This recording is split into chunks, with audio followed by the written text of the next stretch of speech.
It's been 10 years since the terrible events of September 11th, 2001 in New York City.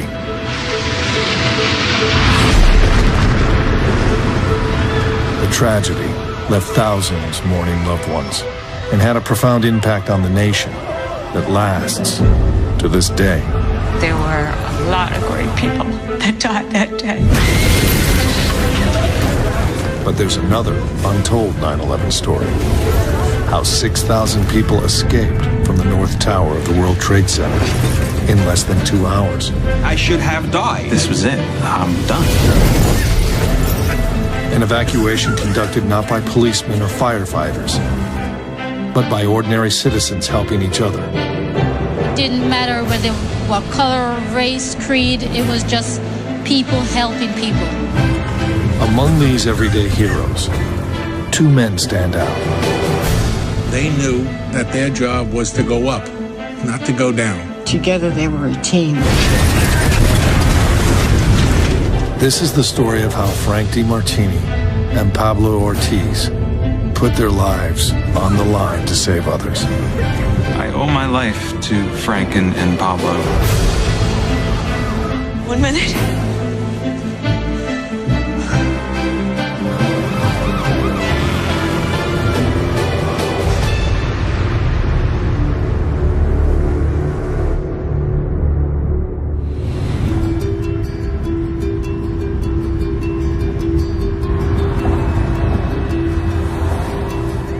In New York City, September the 11th, 2001 brings a busy rush hour just like any other. Among the commuters driving into work is Frank DeMartini, accompanied by his wife, Nicole. On the morning of 9/11, we went to work by car, which was unusual, but we took it with us because we had to pick up some furniture that day. So we dropped off our kids at school and drove into work. I think I even had an argument with Frank about traffic because he was such a crazy driver.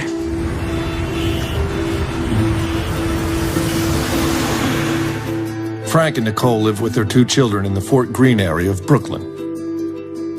Frank certainly never thought of himself as being special in any way, and he certainly was a very ordinary person because he could also relate to everyone. He related to the guy that was polishing his shoes just as much as he could relate to his boss.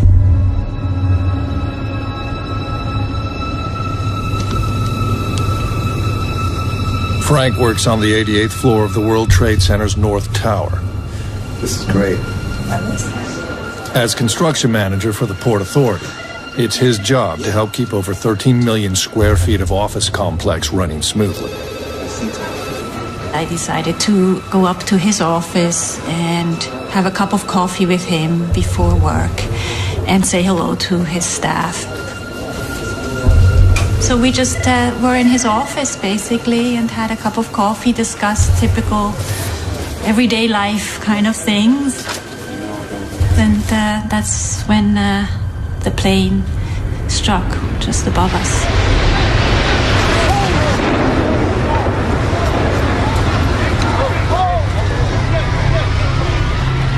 At 8:46 a.m., American Airlines Flight 11 en route from Boston to L.A. tears into the North Tower between the 93rd and 99th floors. For the people on those floors and the ones above, there's no way out.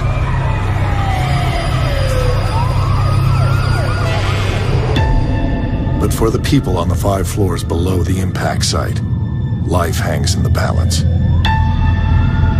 They are in the critical zone, perilously close to the inferno, and furthest from the ground. We just had a plane crash into Omaha on the World Trade Center. Rescue services will never reach this level.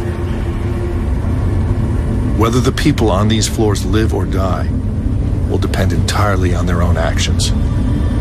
The North Tower will fall in 102 minutes.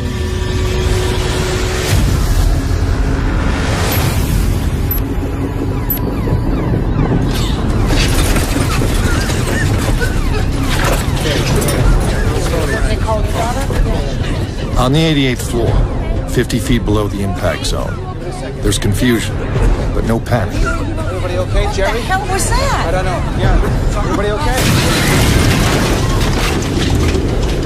Frank and his 30 co-workers have no idea that the building has been hit by a passenger plane hijacked by terrorists. Yeah. Everybody stick together. We all thought that maybe there was an explosion right above us. We didn't really know what had happened. There was no way for me to really think about a plane hitting the building. Things like that don't happen on a clear, sunny day. Everybody's okay and nobody's hurt. Yeah? The atmosphere is tense.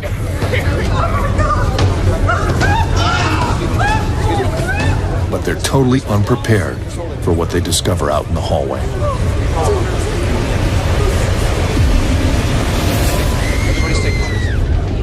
Standing alone by an elevator is a badly burned woman.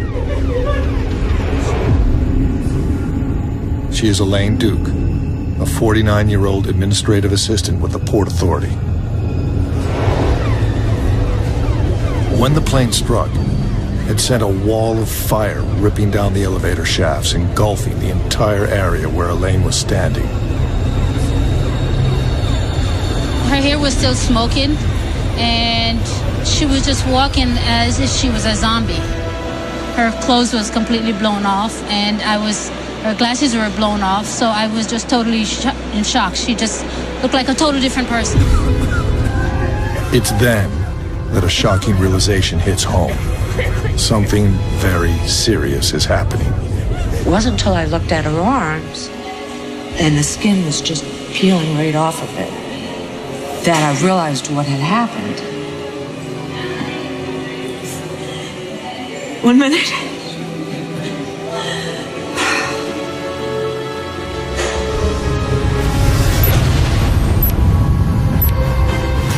Stay calm, everybody. One man takes charge of the situation. Construction manager, Frank DiMartini. Grab the radio. Frank just appeared. I'm not even sure where he came from, and seemed to immediately assess what needed to be done. Everybody, stay calm. Jerry, we're going to get the plans and we're going to figure out what we're going to do. I never saw Frank panicking.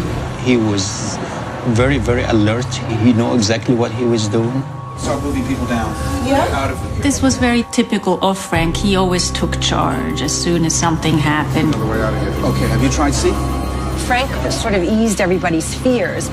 I think everyone had total trust in whatever he was telling us to do, we were going to do, because we knew that he would get us out safely. We just knew it. Okay, I want everybody to move into this office now. Frank gathers everyone together in one large office and tells them to wait. Okay, everybody, just remain calm. We all got together in Alan Moose's office. He was the director at the time of the World Trade Department. And we were corralling ourselves to, make sure everybody was okay and put our thoughts together, because I don't think anybody really thought straight in those first couple of moments. We're on the 88th floor. Frank uses the Port Authority's two-way radio system to alert his colleagues on the ground. 7-7. We got somebody here who needs medical attention immediately. But the airways are clogged and in chaos. What's your location? The 88th floor. Frank is attempting to manage the situation, but he still doesn't realize how much trouble they're in. The impact from the airplane has sent a massive shockwave through the building's core, destroying two of the three emergency stairwells, stairwell A and B. And on the 88th floor, the hallway leading to the third exit, stairwell C, is blocked with debris. We need to get a floor plan and see. Frank, his wife Nicole, and his co-workers are trapped on the 88th floor. As construction manager, no one knows the building better than Frank. And he's determined to find a way out.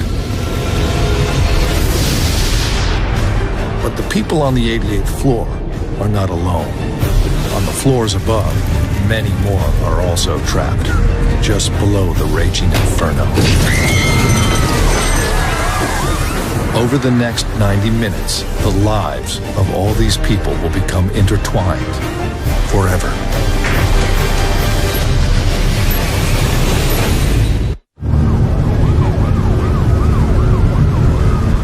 September 11th, 2001, 8:56 a.m. It's been 10 minutes since a passenger jet hit the North Tower of the World Trade Center. In 92 minutes, the North Tower will collapse.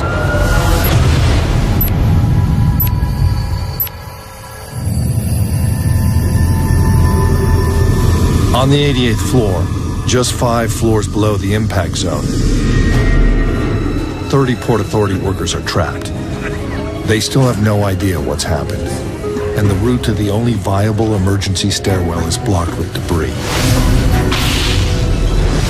Now, they're depending on construction manager Frank DeMartini to find a way off the floor. Also in the office is Frank's wife, Nicole. Frank was very stubborn. He never took a no for an answer. In a way, he was like a pit bull. He just, once he grabbed onto something, he just would not let go. As fire rages through the offices above, toxic smoke starts to fill the air. The need for an exit is becoming ever more urgent. One of Frank's most trusted lieutenants, Building Inspector Pablo Ortiz, is the first to take action.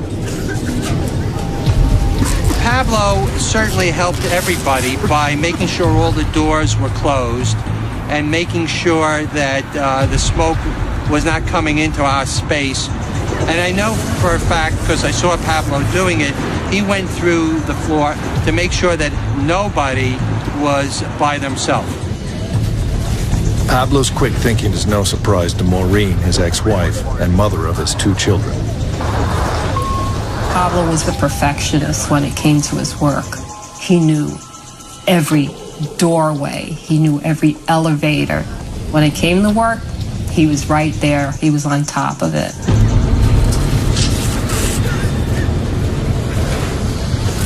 Almost 15 minutes has now passed since Flight 11 hit the building, and tension is steadily rising.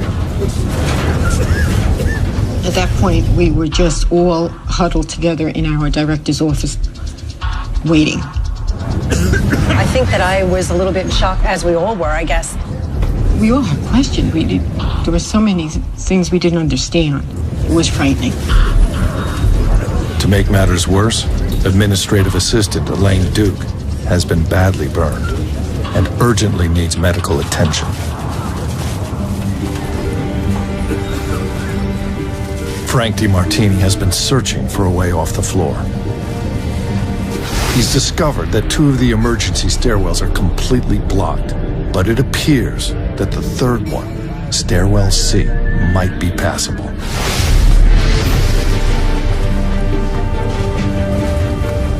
Frank returns to the office with the news. Okay, everybody, I found a way out. I want you all to come out here, take this corridor down towards Stairwell C, okay? When Frank came back, he told us they found a way. We would have to climb over some debris, and we would have to just follow him. Nice and slow, no panic. If he wasn't there, I think all of us would have just stayed in that office and just hoping that we would get some kind of a rescue. Without his taking control and organizing our leaving the 88th floor, I don't think that many of us would have survived.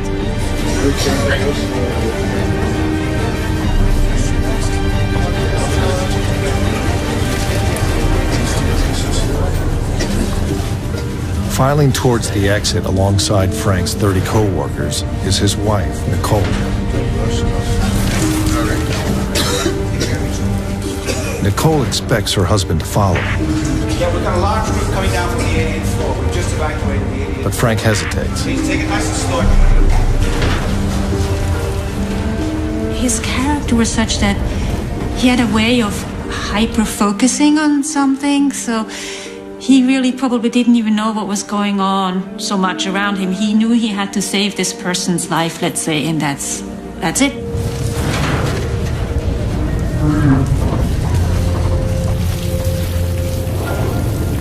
last words we exchanged. He said, "I'll be right behind you."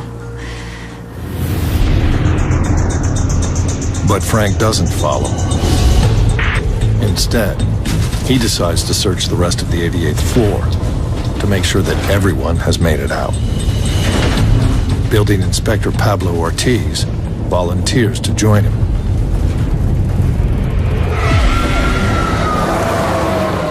On the ground, a massive rescue operation is already underway. The fire department has deployed 200 units, around half its entire force. But firefighters are facing an epic climb to reach those in trouble. Everything you got to the World Trade Center now. If the people on the upper floors have any chance of surviving, help will have to come from within. And things are about to get a lot more desperate. My heart went way up into my throat, and I knew right there we had a problem. –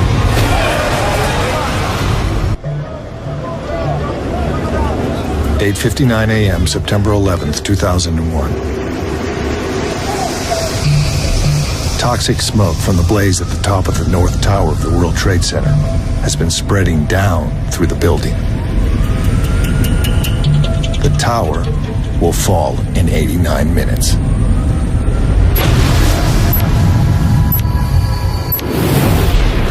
Anybody in here?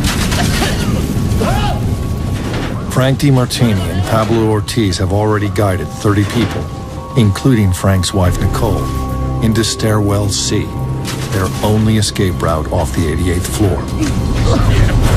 I remember he told us where to go, what stairway we should take, and we all followed each other and basically made our way down. Right down the hall here. Anybody in here?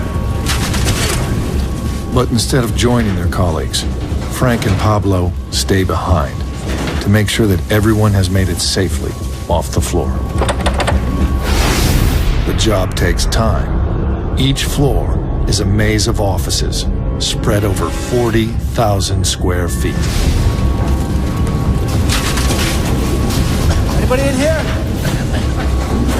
After a thorough search, they determine that the floor is clear. But unknown to Frank and Pablo, just a few feet above them, on the 89th floor, dozens of people have yet to be evacuated. Among them is tax lawyer Rick Bryan. The fire alarms were blaring intensely. 10 of us then debated whether or not to leave where we were, to leave our offices and make our way out of the World Trade Center, or wait for some official announcement. And I was of the opinion, well, let's just stay put and wait for someone to tell us what to do. In World Trade Center fire drills, workers were taught that when a fire alarm sounded, they should remain in their offices and wait for further instructions over the building's PA system, unless there's a fire in the immediate vicinity. What Rick and his colleagues don't know is that the airplane's impact took out the PA system. The smoke in our space started to build to an extent where it became apparent now that we could no longer wait for someone to tell us to get out. We actually had to leave. They decide to take matters into their own hands and head to the emergency exit into Stairwell C. I was leading the crew out, and they were all following me, and I have a feeling, hi-ho, down the stairs we go.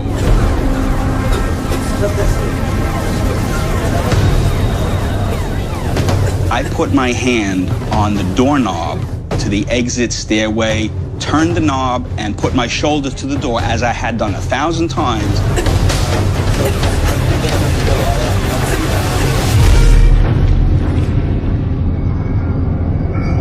And that door would not open.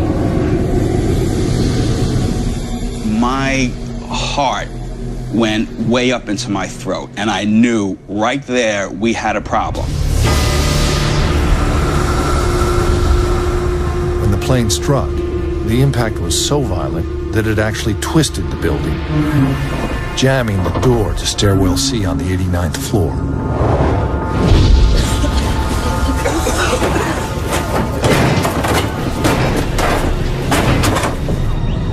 The North Tower is now only 87 minutes away from collapse.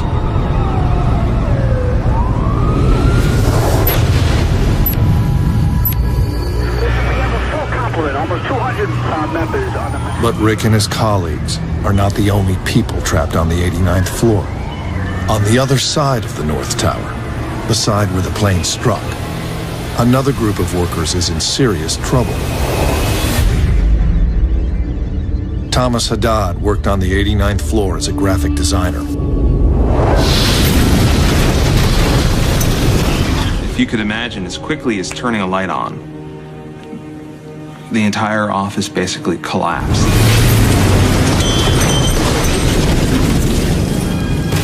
And I'm standing in the doorway and I realized that of the 5 of us that were in that day, that we were all standing in a straight line. And that had any of us been 3 feet in either direction, right or left, probably would have died. Dazed and in shock, Thomas and his colleagues stumble out of their burning office.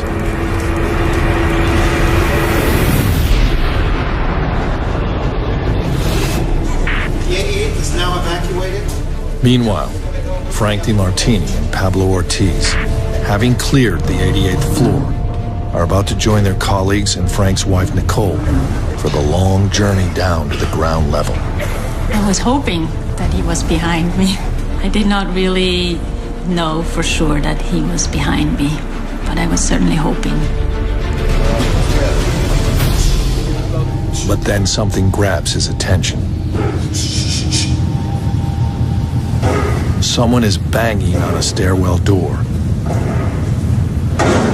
and it appears to be coming from above. Can you hear that? Go get your gun, Mark. Mac Hanna also worked for Frank on the 88th floor, and like Pablo, he is willing to stay behind and help. The decision to go upstairs was 100% Frank's decision, because I personally told him, look, we can go upstairs. It's very dangerous for us to go upstairs. But he encouraged us and said, let's go. This is construction manager. As hundreds make their way down to safety, Frank decides to go in the opposite direction.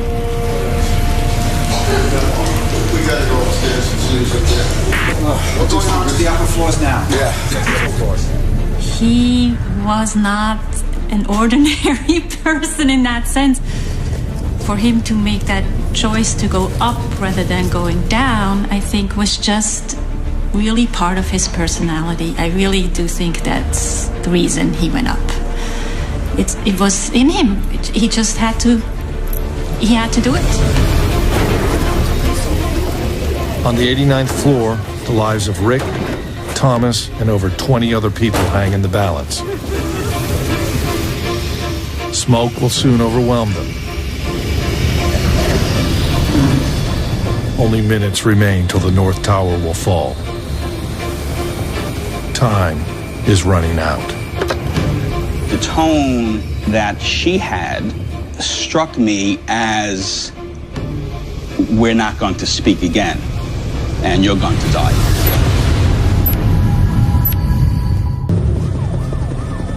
It's 9:02 a.m. 16 minutes since Flight 11 smashed into the North Tower of the World Trade Center. It will collapse in just 86 minutes.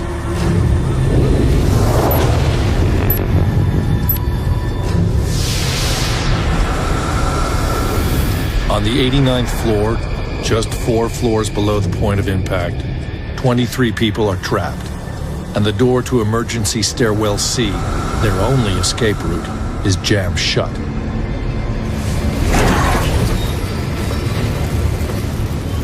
Rick Bryan and his colleagues have fled their smoke-filled workspace and gathered in the offices of law firm Drinker, Biddle, and Reith, where the air is clearer. All they can do now is sit tight and await rescue. Without TV or radio, they have no idea how serious the damage to the North Tower is. But the phones are still working. The phones at the law firm were ringing off the hook. The receptionist was not at her station, and so I just sat down at her station and began answering the telephone. Drinker Bill & Reef, may I help you? It was almost comical. I can recall thinking how semi-insane this scene was as the building is burning down. Drinker Bill & Reef, may I help you? And one of the calls happened to be from a woman who identified herself as one of the partners in this law firm of Drinker, Biddle, and Reith. We had a conversation, and apparently she was aware of what was going on. And our parting words were along the lines of, okay, well, do the best you can. And we ended the conversation. Okay. Thank you. But the tone that she had concerned me quite a bit, because it was a tone which struck me as, we're not going to speak again, and you're going to die.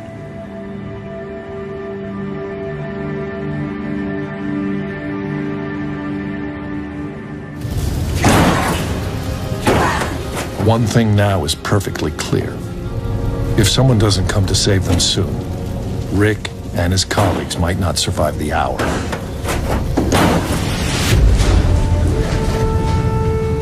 Little do they realize Frank, Pablo, and Mac are already heading their way.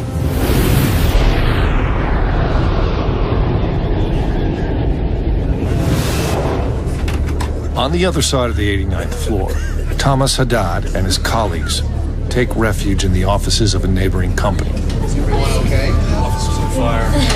Fire? It's all right. You're safe now. Injured in any way? It's okay. They're relieved to be out of harm's way. But soon they learn the truth, that like Rick and his co-workers, they too are trapped behind the jammed door to Stairwell C. They are still unaware of the catastrophe unfolding around them. All the power, everything worked still. And somebody went into an office, pulled out a radio, put it right out in the middle of the room. Joining us now on the line is an eyewitness. Thomas is hoping the radio will help calm people down.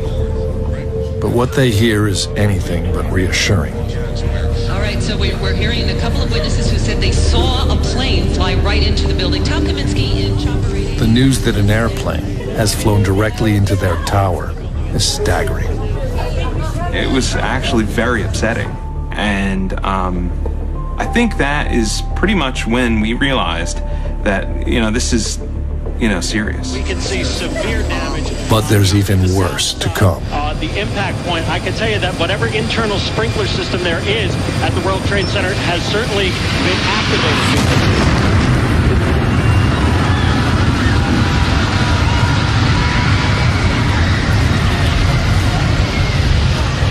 9:03 a.m. United Airlines Flight 175 hits the South Tower 17 minutes after the first plane struck. There was a second plane that just blew the other building.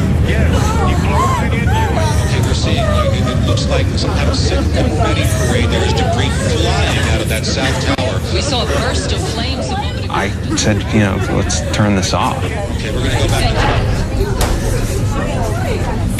Now we know for certain, that Building 2 was struck, that this was, on purpose. This was an act of war. While thousands more are suddenly caught up in the worst terrorist attack in American history, time is running out for those trapped below the impact zone in the blazing North Tower. Both towers will be reduced to rubble in just 83 minutes. To recap, once again, about 8:45 or so, the first plane went in. We are still getting calls from eyewitnesses who are telling us whether they saw the first plane go in or 18 minutes later the second plane go in. And now we're getting word, of course, about the FBI investigating reports that there had been a plane hijacking before these crashes this morning. That's all we know about a possible hijacking, not where any flight might have originated. On the 89th floor of the North Tower, 23 people are trapped, including tax lawyer Rick Bryan and graphic designer Thomas Haddad. The door to emergency stairwell C, their only hope of escape, is jammed shut. And now the smoke from the inferno is spreading across the floor. Time is running out.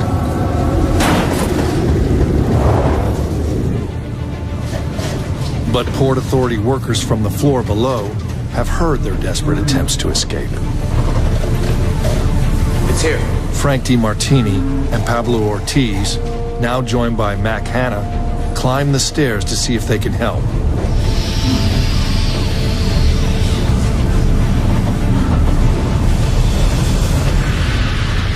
As the seconds tick away, they wrestle with the door, but it just won't budge. Jam.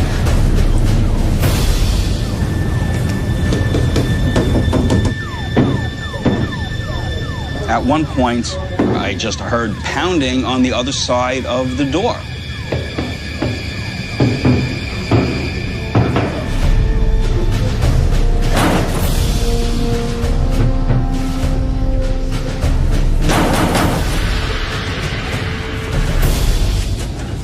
We're coming to get you. Hold on in there. There's someone there.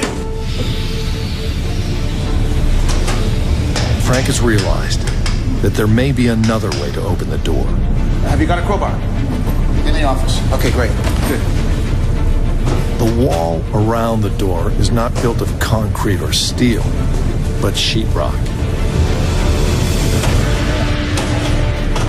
If the doors won't give, maybe the wall will. Boom! A fist-sized opening opened in the wall. And I stuck my face up to the wall to see who was on the other side. And at that time, when I stuck my face forward, another fella stuck his face on the other side of that hole. And so we were actually face to face, and our noses were almost touching. How you doing in there? You all right? Yeah, all right.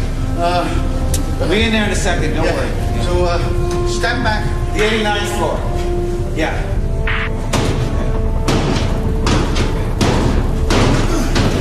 Good. Right down this side there, baby.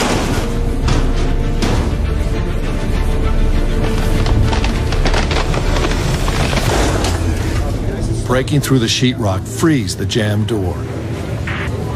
They are finally able to begin the 1,000-foot descent to ground level. 15 to 20 people. Thanks to Frank, Pablo, and Mac, another group of people have been given at least a chance of survival. Going through the door, and this fellow whom I've since learned was Frank DiMartini. I just gave him a thanks. And he just nodded in, "You're welcome." And I just continued down the stairs. Just the last.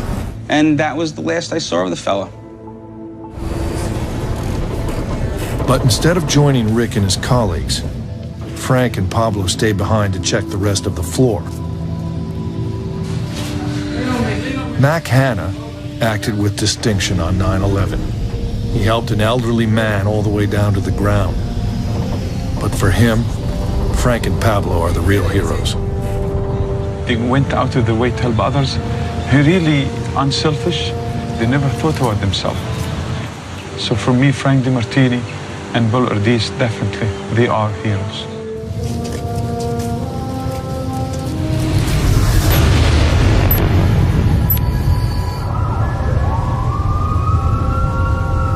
The fire at the top of the North Tower continues to spread, weakening the building's structural integrity.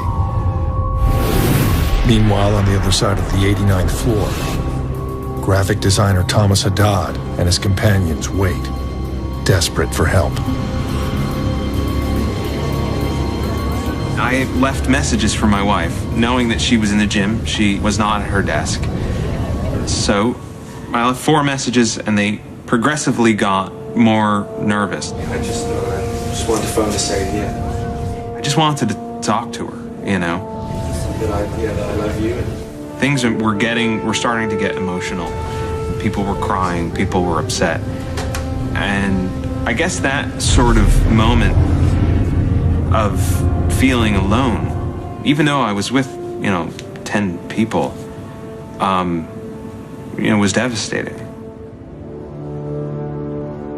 At that point, speaking for myself only, kind of gave up.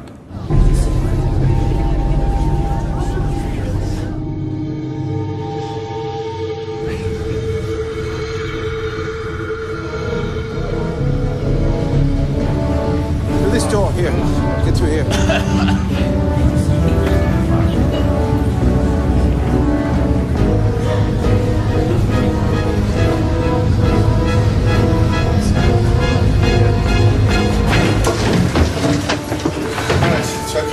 When I saw their faces, and I can see them clearly as I can see yours, that was, let's go. We're gonna get out. Basically, I owe my life to Frank and Pablo. They are my heroes. They are the reason that I can, continue to have a life of any kind. We followed the 2 gentlemen out to a stairwell door. I was the last one on 89. And the 2 gentlemen from the Port Authority were standing on the landing of the stairs. And everyone else from our group had already started down. And the 2 of them were contemplating following behind us. And one turned to the other and said, "No, let's go up. I think there's more people upstairs." What's next? It is as crazy as you can imagine, especially knowing that as we were leaving 89, there was no going back to 89. It was quickly all catching on fire. In the face of fires and toxic smoke, Frank and Pablo choose to continue up the North Tower in search of more survivors. They are now just 30 feet below the impact zone, and they have no idea what awaits them. We're covering terror at the World Trade Center. 2 planes have smashed into the towers minutes apart, the first coming about 8:50. It's 9:11 a.m. on September 11th, 2001. In the North Tower, more than 50 people from the 88th and 89th floors are slowly making their way down the stairs. All of them owe their chance of survival to Frank DeMartini and Pablo Ortiz. It's 1,000 feet, over 2,000 exhausting steps to the ground, but no one is rushing. Once we got to the stairs, we all felt as if we were safe, that the ordeal was over. Everyone was orderly and calm and truly concerned for each other's well-being. No one imagines for a second that the building is facing total destruction.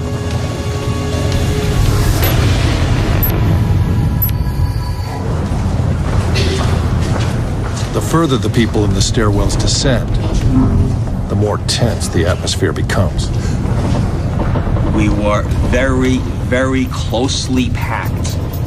If one person broke, if one person panicked, then it would be a very dangerous situation. There might be mass panic and mass pandemonium, and there would be a lot of people hurt because there was no place to go.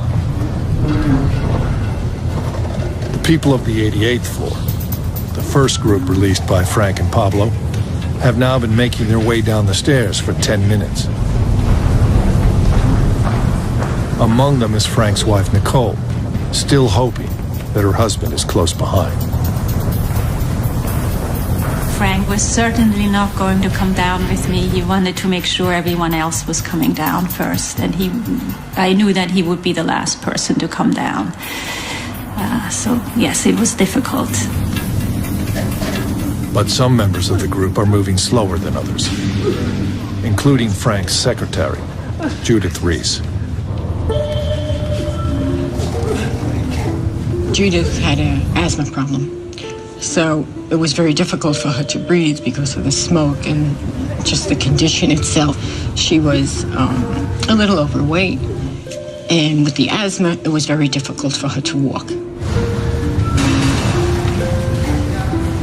She was very scared. Her face, you could see she was just in pain from the breathing and trying to walk and knowing that she was delaying us from getting downstairs. Inspired, perhaps by Frank and Pablo's selfless heroism, some of her colleagues refused to leave Judith behind. We just tried to keep it on and we just take our time, we'll get out, just be the last one out.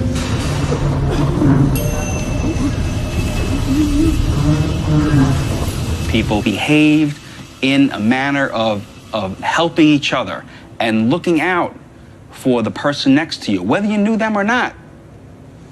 Help this person. Americans, as a general rule, shy away from forming physical contact with other people. In this situation, those rules went out the window, and in fact, people were quite ready to lend a helping hand and to put an arm around somebody else's shoulder because of the situation we were in.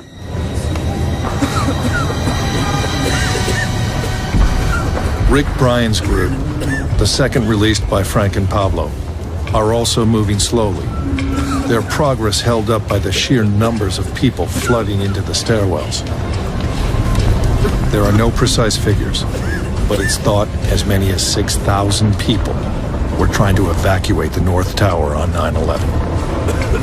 The stairway was quite crowded. The stairway was narrow. There were two lines of people walking down the stairs. And at one point, the door opened, and people started filtering onto the landing and down the stairs. And when the door opened, I was there, and so I naturally held the door open.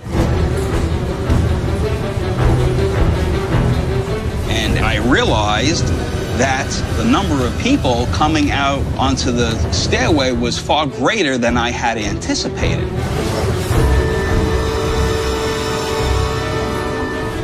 And so the question came to my mind as to, well, whether should I continue to hold the door here and be polite or make my way in? And as I'm considering this proposition, I look at the people who were in my file on the stairway, and every one of those people were looking right into my eyes and asking the same question. Are you going to hold the door open? Or are you going to make your way down and alternate so we can all get down the stairs? I had to make a decision, and my decision at that point was to stay and hold the door open until the last person had left. All the way down the stairs, similar log jams are occurring. Thomas Haddad and his co-workers, the third group freed by Frank and Pablo, are only 7 floors into their 89-floor descent when word comes back that the way ahead is blocked. The people that were up at the front started coming back up the stairs. And I heard somebody say that it became impassable. Unable to move forward, the group decides to cut across the 82nd floor, hoping that one of the other 2 stairwells might be passable at that level. But it's a decision they quickly regret. Smoke and fire was intense. I became almost paralyzed with fear.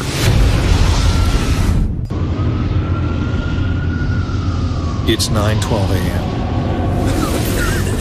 On the 82nd floor of the North Tower, Thomas Haddad and his colleagues have decided to cut across the building in search of a clear stairwell. But they immediately run into trouble. It was clear that this floor was far more devastated than the floor that we had come from. There were large pieces of the building throughout the floor. The smoke and the fire was intense. We had to go up and under and over various bits of the building, and smoke was so thick, the strobe lights going on and off made it so disorienting. With fire in the distance and close by, it was actually pretty frightening. Disoriented by the thick smoke, Thomas makes a wrong turn and loses sight of his group.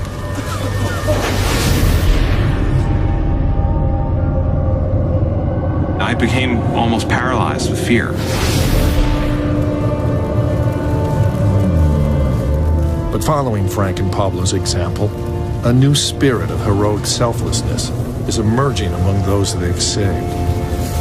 And just as Thomas is feeling as if he's lost for good, he sees his colleague Sabrina coming back through the smoke to rescue him.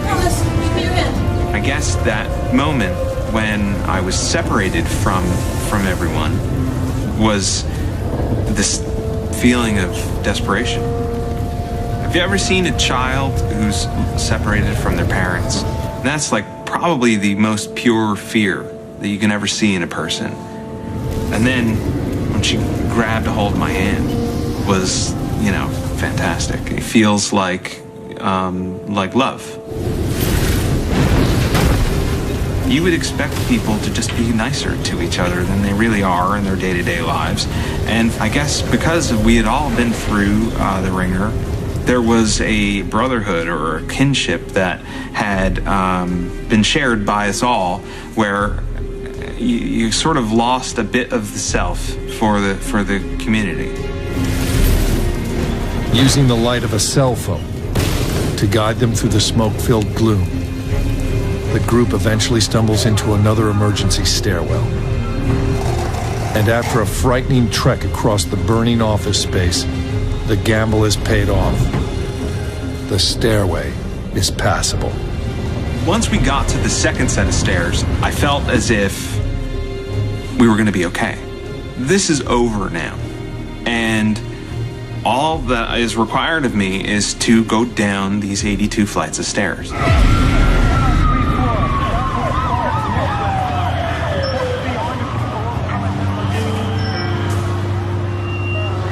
Thousands are now making their way down the stairwells.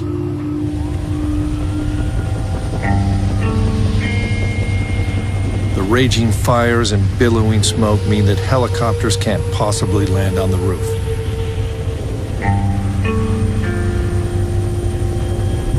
And for the firefighters making their way up the building from the ground, progress is painfully slow. Each man is carrying 60 pounds of equipment and moving against the tide of evacuees. Attention all units, by order of citywide SOAR commander. All off-duty firefighters and all off-duty officers are hereby recalled. Repeating, by orders of citywide... Now more than ever, it's looking like the only hope for those on the upper floors is Frank and Pablo. But as the pair approach the impact zone, the smoke thickens, and there are fires all around them. We got it under control? In an effort to clear the exit area for any remaining survivors, they use stairwell fire hoses to douse the flames. Chris Egan worked on the 90th floor of the North Tower, 3 floors below the impact point. At first, Chris and his colleagues stay put, following World Trade Center fire drill instructions. But as the smoke and flames spread, they realize they can wait no longer. So I said, okay, obviously, this is a real bad thing, and we're not staying in the suite. We have to get out of here. So at that point, I grabbed a fire extinguisher, hoping that, you know, even if the smoke was thick in the hallway, we would at least be able to put out the fires to get to the stairwell.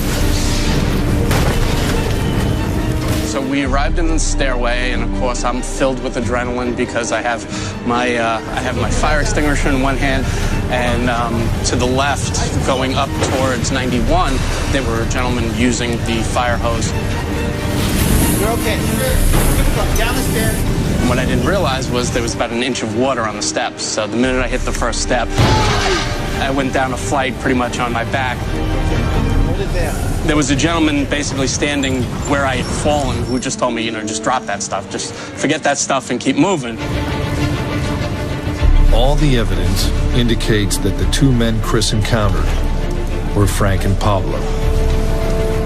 They've cleared the 88th and 89th floors and saved 53 people's lives. But Frank and Pablo still aren't ready to leave. Now they're just 3 floors below the impact zone. It's hot, dark, and it's getting very hard to breathe. Hold on to each other. Beating back the flames, Frank and Pablo clear the stairway up to the 91st floor and allow yet another group of 18 people to escape. Among them, electricians Mike McQuaid and Anthony Vangeli. You could see the smoke, it was all black, it just started dropping. And it was thick, to me it reminded like cotton candy. It was like plastic burning, some kind of black smoke. Soot. When I see stuff on TV live, that it bothers me, knowing that I was in there, but we were blocked from it. We didn't see any of it. Tried to call my wife, and then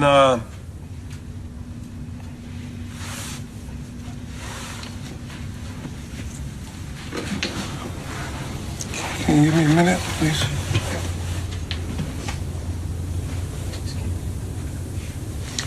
Anyway, I called my wife.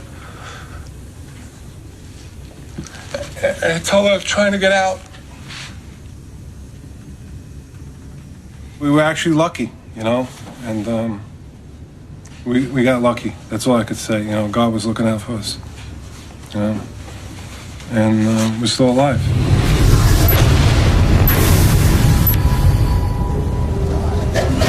Hold on.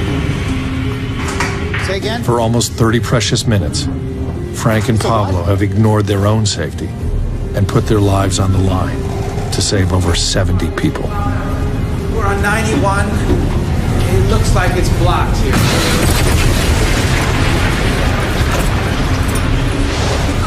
What would compel 2 ordinary men with wives and families to risk everything in the face of so much uncertainty?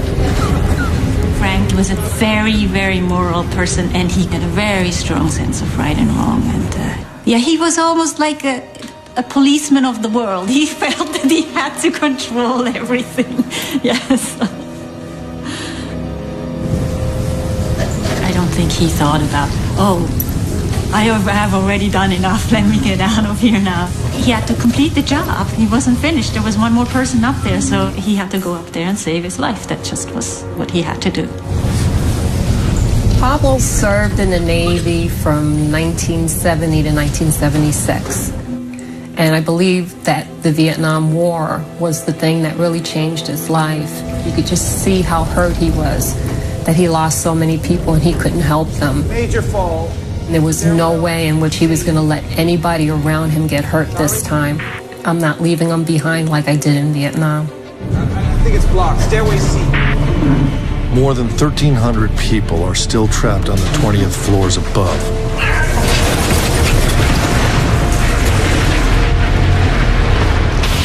But not even Frank and Pablo can find a path through. The way ahead is blocked by debris, fire, and toxic smoke.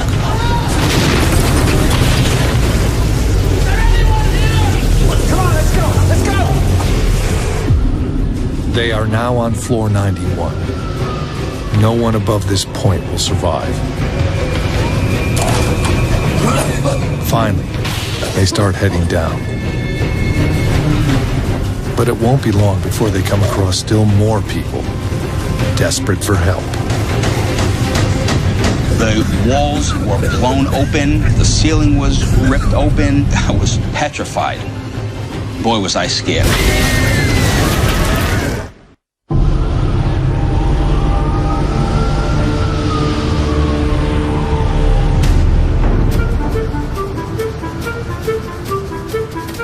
Twin Towers of the World Trade Center were designed to be the tallest in the world, 110 stories high, virtual cities in the sky.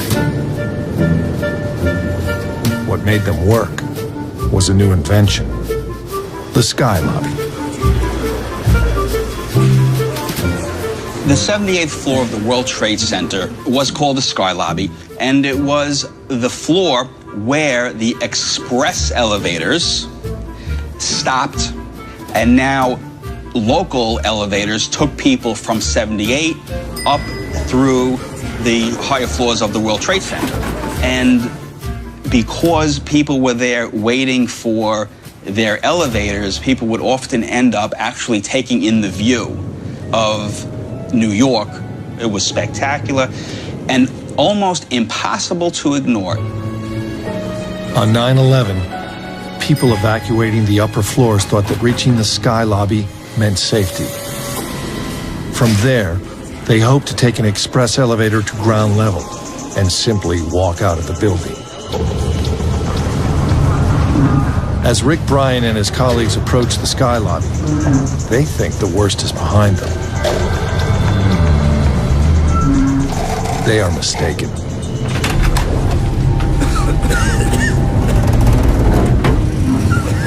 The once glamorous Sky Lobby has turned into a vision of hell. And the 78th floor now, from what I had been used to of a beautiful, spacious place, was now devastated. The walls were blown open. The ceiling was ripped open. Elevator doors were blown off, and it was pitch black. Keep going, come on. Blinded by the smoke, Rick becomes separated from his colleagues. I was petrified. Boy, was I scared.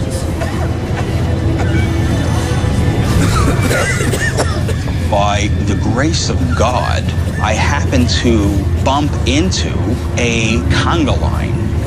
And normally, at an event, when people are doing this, they have their hands on the person's shoulder in front of them and at a respectable distance because you're not that close to the person in front of you. But here, I had my hands so tight on this fella's shoulders, I thought I was going to break his shoulders. That's how fearful people were of losing their way. But getting lost becomes the least of Rick's worries, because the group's escape route goes straight past a lethal high-voltage cable.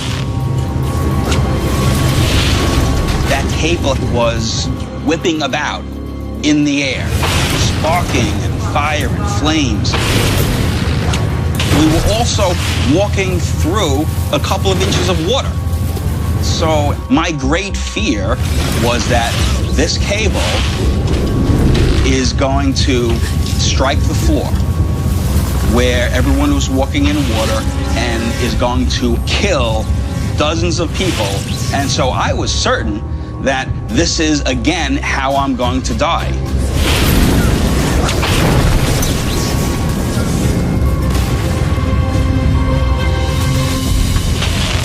And I was looking back over my shoulder, and that snake, that wire was still whipping through the air and never did hit the floor.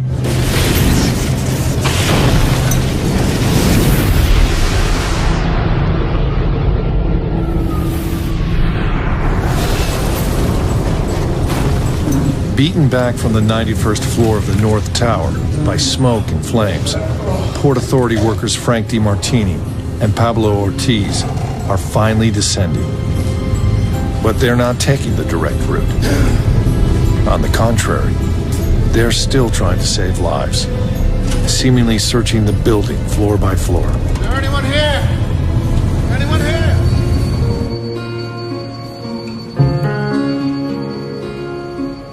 On 9/11, Lou Leshy was on the 86th floor of the North Tower, giving a careers seminar when the plane struck.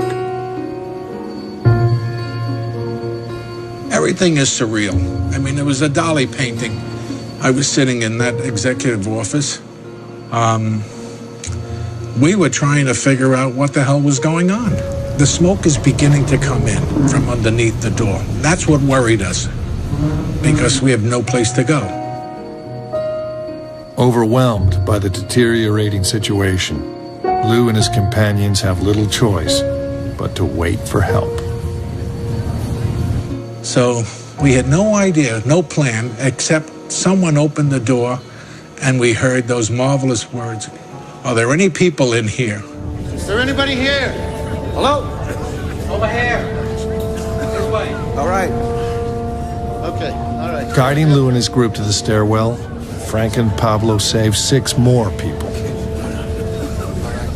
Only 6 of us. You could have passed us by and not known it. Nobody was yelling. And all I saw after that was waist down, because smoke was waist up. But they were officials, Port Authority officials. They had the guts. They knew that their job was to go up, not to go down.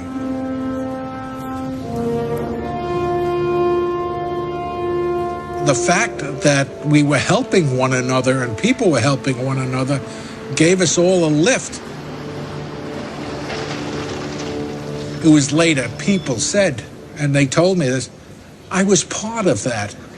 I helped people. They said it not to brag, but to be part of the whole picture. They said it out of pride. It was, there was, that place, I must admit, that day showed a lot. With Lou and his colleagues evacuated, there are few people left who can be saved.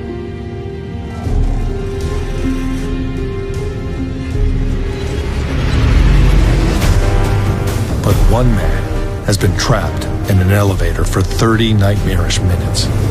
For Building Inspector Tony Savas, time is running out. Anybody out there?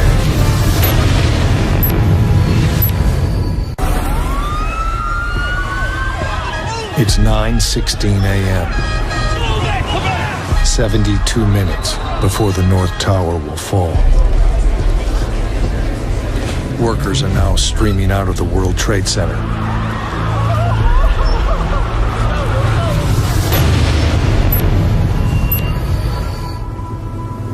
On the sky lobby of the North Tower, 78 floors above, a man named Tony Savas has been trapped in an elevator since the moment of impact. Hundreds of people have filed past him on their way out of the building. Many have tried to help. Among them, banker Keith Meerholz, who was on the sky lobby and just about to take an elevator up to the 100th floor when the plane struck.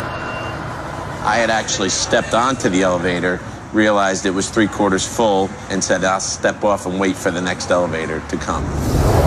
Within seconds, the plane must have hit. There was smoke and stuff on the floor. You could hear screaming. It was chaos. Me and another gentleman heard banging on an elevator door. Anybody out there? Can you hear me? And the 2 of us then proceeded to try and pry open the doors.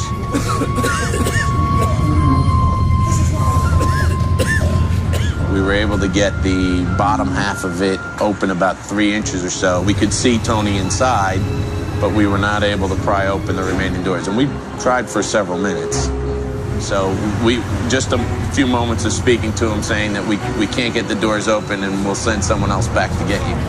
No, I'm sorry. I'm so sorry. I kind of struggled with that a little bit afterwards, that I didn't try and do more and try just, after probably 10 minutes on the 78th floor, I've just started to leave.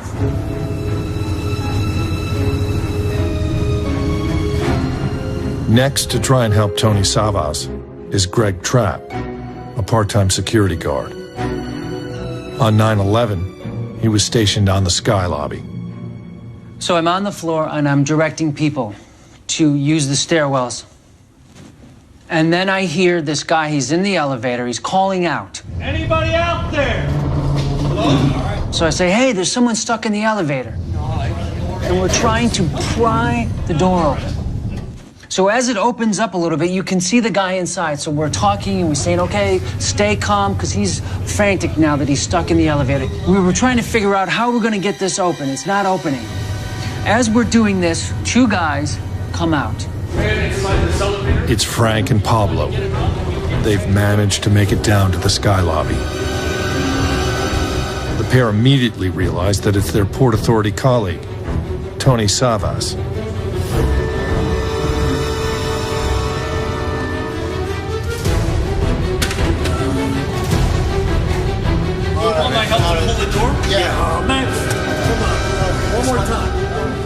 Where others have tried and moved on, Frank and Pablo persist. That's it. Okay. It's coming. It's coming. It's coming. It's coming. It's coming. That's it. Okay. That's it. Squeeze him out of there. All right. Hey. Thanks, guys. It should be a moment to celebrate. But with his architect's eye, Frank soon spots something else. Something extremely troubling. He immediately gets on the radio. Be advised that the express elevators are in danger of collapse. The message is picked up by Alan Reese. Alan Reese was Frank and Pablo's boss, the man in charge of the World Trade Center. Today, he's in charge of the rebuilding. On the radio, there was a lot of panic in people's voices. There were people yelling for help. And then Frank broadcast a message on the elevator radio channel, we call Channel Zulu, that to staying clear of the elevators, that they may be falling and collapsing. And didn't explain what, but he was upstairs and saw something. Was Frank DeMartini the first person to think the unthinkable? That the towers were in danger of collapse.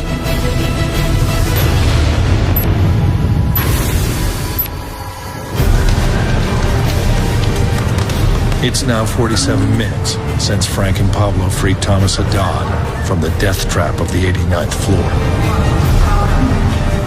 It's been a long and exhausting descent. But finally, he's made it to the ground level and is about to exit the North Tower.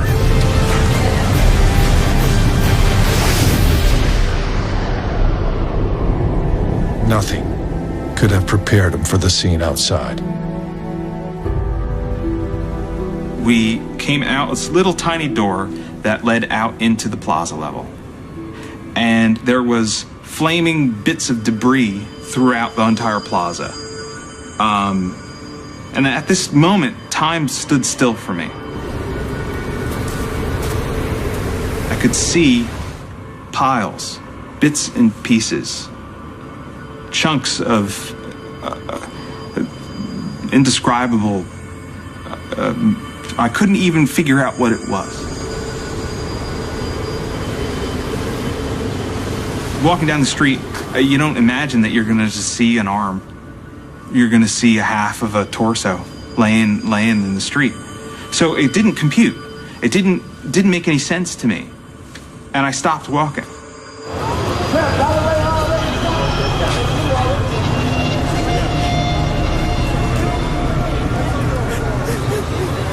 It was at that exact moment that we heard the cracking of the glass from Building 2 starting to fall.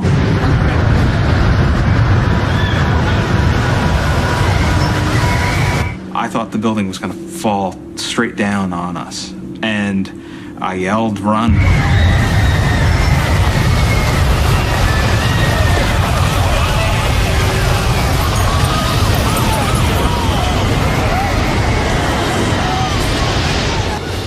It's 9:59 a.m.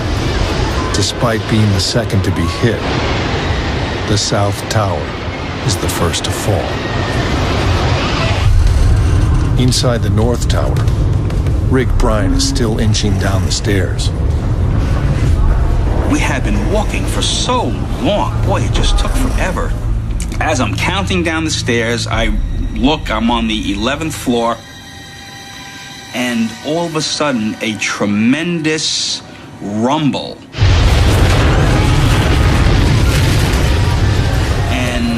simultaneously this rush of black, debris-filled, hot smoke just barreled up the stairs and overwhelmed everyone.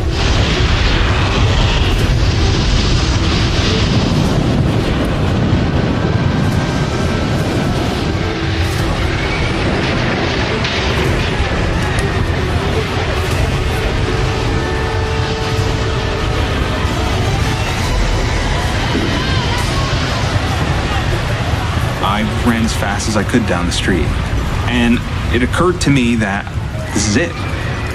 I'm gonna get hit.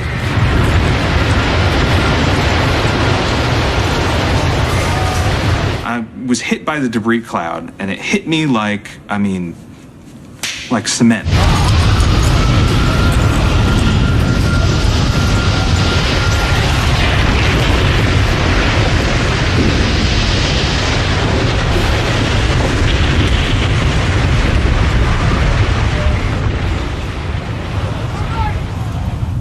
Could not see at all.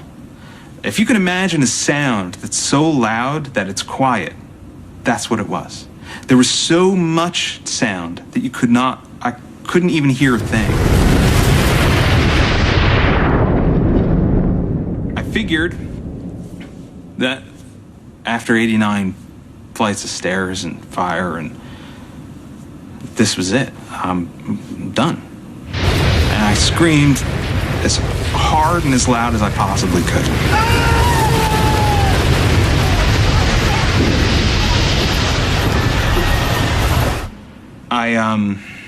So I sat down on the ground, and I thought to myself, just let it happen. Just let it go. It's okay.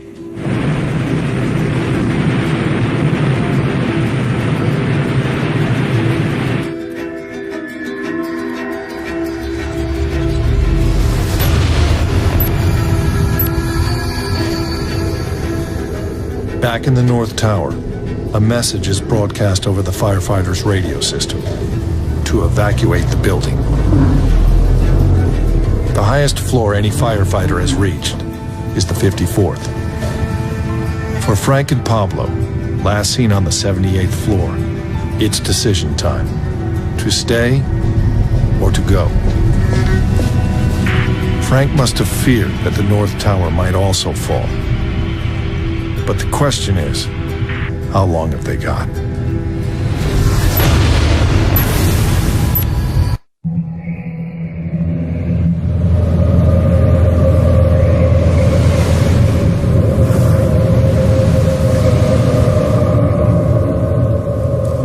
Thomas Haddad has made it out of the North Tower and is finally on the ground. But engulfed by the ash cloud from the fall of the South Tower, and separated from his colleagues, he's lost the will to survive. Then he remembers a conversation with his wife. Her dad passed away when she was 15, and it devastated her and her family. And she said to me, this is just a few days after the anniversary of his passing, she said to me, "Whatever you do, don't leave me. Don't leave me young." And I promised to her, I said, I won't. I'm not going to die young. And I was reminded of this conversation, and I decided to stand up. I said, you know what? I made a promise, and I can't do this. And I pulled my shirt up over my head. Couldn't see anyway. And tried to remember, okay, what did the street look like before I couldn't see it anymore? Okay, there's a sidewalk, and then there's a building. Maybe I can get into the building. And I decided to walk forward with my hands out, shirt over my head. I got up to the curb, and I walked smack right into the building. And I pushed, and I walked in. And I'm standing in the lobby of the building of about probably 1,000 people. And there's crying, and there's people who were all upset and screaming. And I started to cry. And the woman identified herself as a police officer, and she sat down and she said, "What's the matter?" And I said to her, they're dead. they're dead. We came down 89 flights of stairs, and they're dead. And she said, it's okay. What you're experiencing is post-traumatic stress. And I looked up from my water bottle, and I said, aren't I still in the trauma?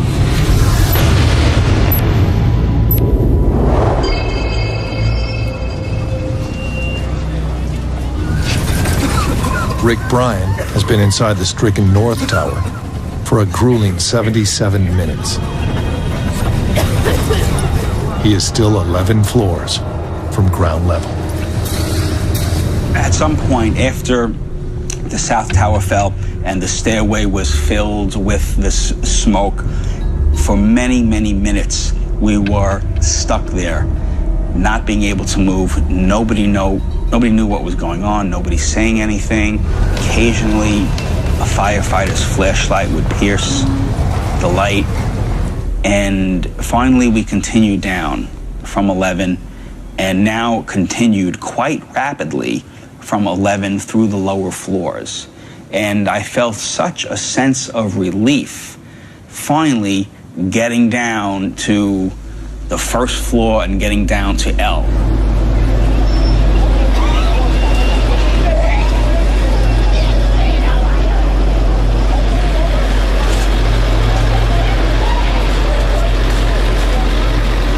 I stepped out onto the sidewalk and, well, I could not imagine what might have caused the fire trucks to be crunched like toys, ambulances overturned and crushed, police cars overturned and crushed, and all manner of concrete and steel and debris and glass and ash everywhere.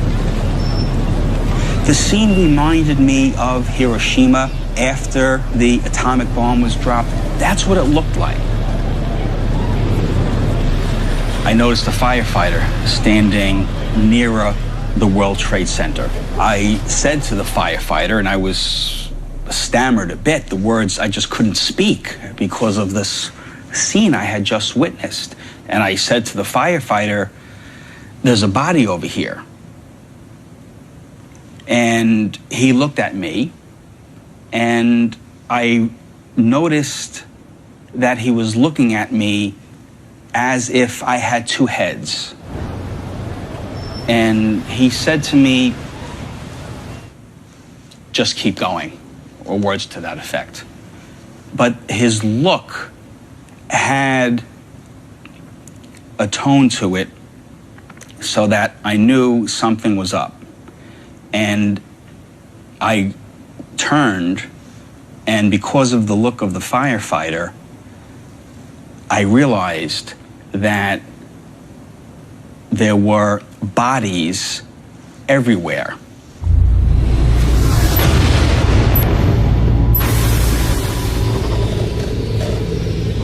Almost all the people rescued by Frank and Pablo from the upper floor offices have now escaped.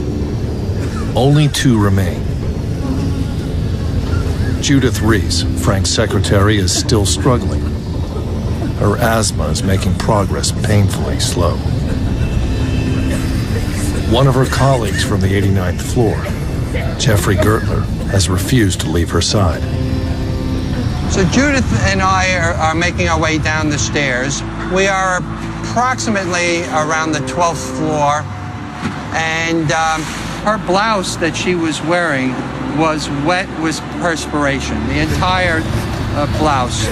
And all of a sudden, she panics. She says, we're going to die. We're going to die. It's taking too long to get out of the building.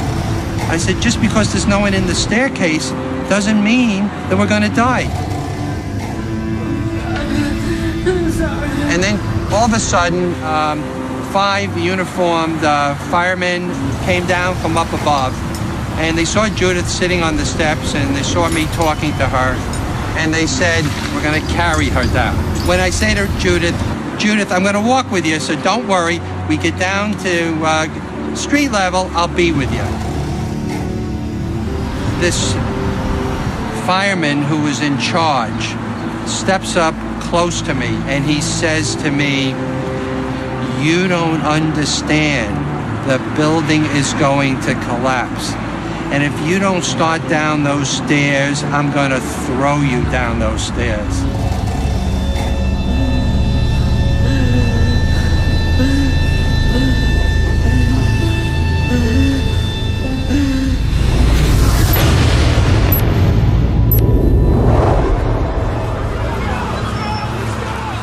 Nicole, Frank's wife, has also made it out of the World Trade Center and is now among the crowds making their way uptown. I could not look back, actually. I could not look back. I heard people around me going, oh my God, look what happened. People turning around, people looking, and I just could not look. I just kept walking north. I just could not see.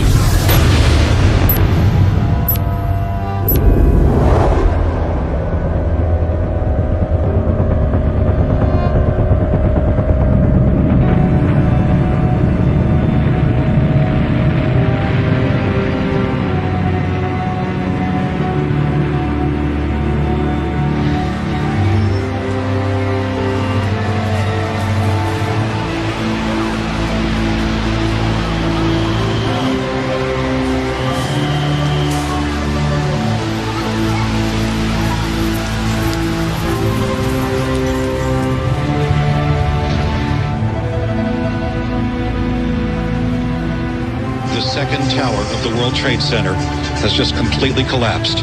We're looking outside our window. It's just astonishing. People in the newsroom crying, hugging each other. What a scene today. I'm shaking. I mean, it's just horrifying. 2,752 people died in the attacks on the World Trade Center. Among them were Frank DeMartini and Pablo Ortiz. In the end, what happened to Frank and Pablo is a mystery. No remains were ever found. I sort of knew that Frank did not make it out, but I did not want to believe it. But I had a feeling that he did not make it out at the time.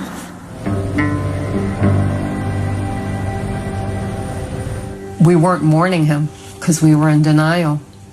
We didn't believe that he was dead.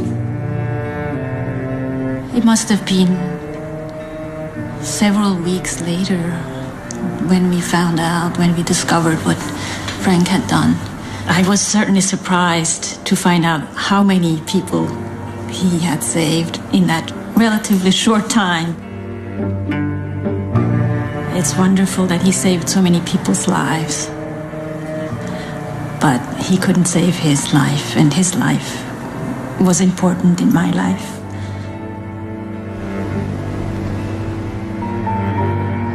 We just feel so connected because they actually had the last moments of his life. And to me, I think they each have a part of him living in them. And so my kids lost their father, but we gained the family.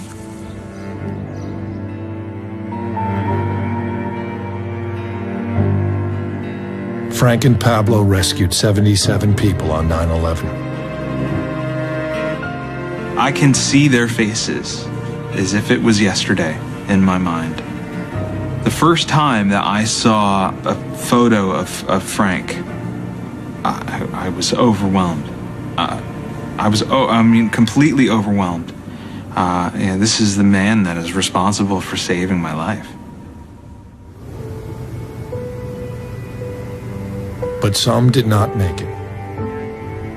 The body of Tony Savas, the last man Frank and Pablo were known to have freed from the elevator on the 78th floor, was discovered in the ground floor lobby, just a few feet from safety. Frank's secretary, Judith Reese, also died when the tower collapsed. And then Daddy told you, no, don't worry, it's not going to be scary, but look at your face. How many kids can say, my dad saved lives? He gave them something to be happy about. He gave them pride. And I'm just so glad and proud that he did it. I felt proud of him, certainly. Felt very proud of him, that he did what he felt he had to do.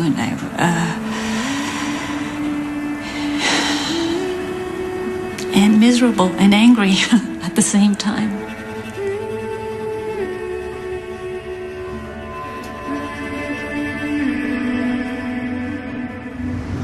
But Frank and Pablo's influence that day wasn't confined to the people they physically freed from danger. The example they set inspired many among those they rescued to help others in turn. Mike and Anthony came to the aid of 6 men stuck in an elevator on the 50th floor. Patricia Cullen used her master keys to open doors and check floors as she descended.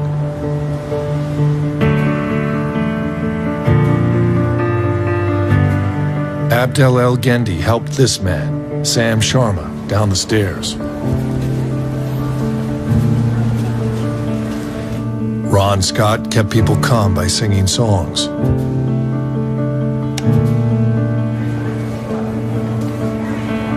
And Doreen Smith and Jerry Gator stayed with Elaine Duke, the badly burned secretary from Frank's office, all the way to the ground.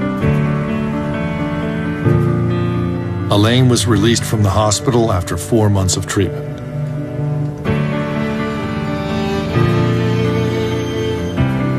People on the outside seen the bad of it. We seen the good of it because people were helping people, no one was pushing. It brought out the worst things bring out the best of people, and that's what I think it did that day. If the situation were to arise and it was my turn to give my life so that other people might live, I'm prepared to do so. My life was saved, and I'm prepared to give back.